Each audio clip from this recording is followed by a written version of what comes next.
अॼु मां ॾाढो ख़ुशि आहियां कदी। हर ज़बान ते पंहिंजे भाउ मोर जो नालो आहे।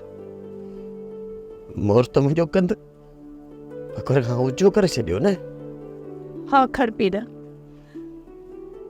मूं बि ॿुधो आहे हर को माण्हू पंहिंजे मोर जी नेकी थो करे। मूं तोखे पहिरियां बि चयो न कसी त मोर मुंहिंजो भाउ आहे। उहो असांजो कंद शर्म खां झुकण कोन ॾींदो। खड़पीर, मां त इहो ॾिसी परेशान थी वई आहियां त हेॾी गाॾी खाधे जी असांजी मोर अकेले मोकिली आहे। पंहिंजे छोकिरनि जी वॾी दावत कई अथई। उनखे मच्छियूं मुर्गियूं ऐं पुलाउ खारायो अथई, जेके वीचारा हिते दाल सां ई कोन खाई सघंदा। काश खड़पीर, हिननि सां गॾु पंहिंजो मोर बि अची वञे हा न त केॾी ख़ुशी थी आहे। उहो मूं छोकिरनि खां पुछो त मोर छो न आयो।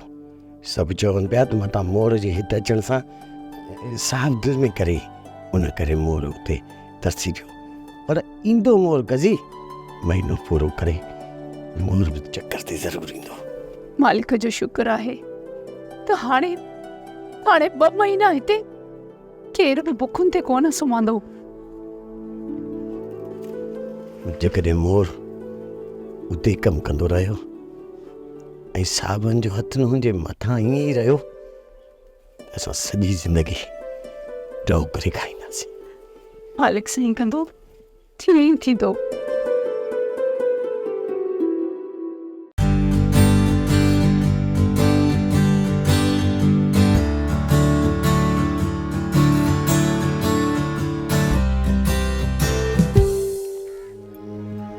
राणी, मां तुझे दुख सूरन खे समझां थी।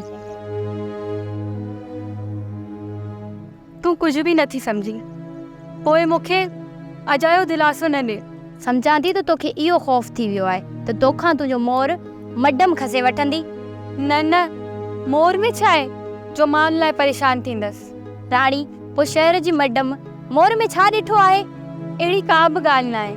ही हिते अजायूं ख़बरूं पिया कनि। राणी, हर हिकु माण्हू जी ज़बान ते इहा ई ॻाल्हि आहे। शहर वारी मडम जी मोर मथां दिलि अची वई आहे।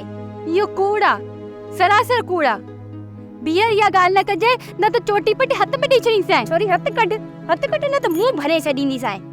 निभागी सोप सीरियल मोहब्बतुनि जो माॻु तमाम एपिसोड्स ॾिसो हाणे HD क्वालिटीअ में। विज़िट करियो असांजो YouTube channel Sindh TV HD drama.